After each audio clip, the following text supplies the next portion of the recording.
Dah balik.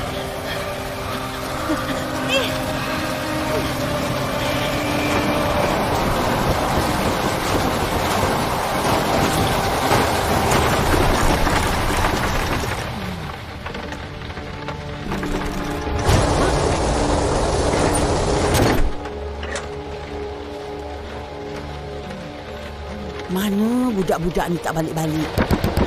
Pak! Ros! Ros tak sempat pergi kedai. Angin kuat sangat. Sampai ada pokok tumbang. Mana adik-adik kau? Hah? Diorang tak balik lagi?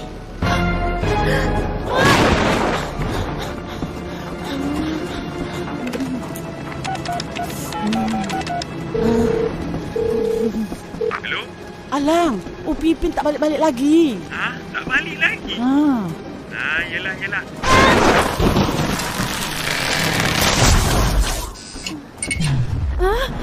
Lah, tak ada elektrik pula. Hello? Hello? Opa, apa tu cakap? Dia akan pergi cari.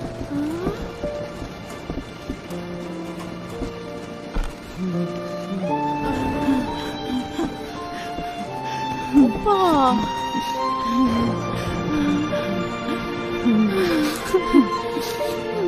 Ya Allah, kau lindungilah kedua cucuku.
Kita berteduh sini kejap.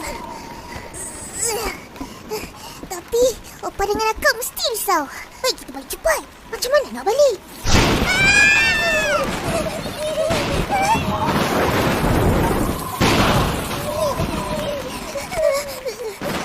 Biar semua radio baru kita balik.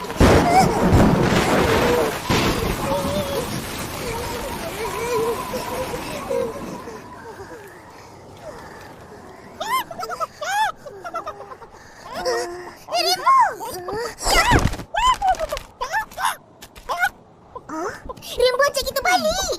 Jom, hujan pun dah berhenti.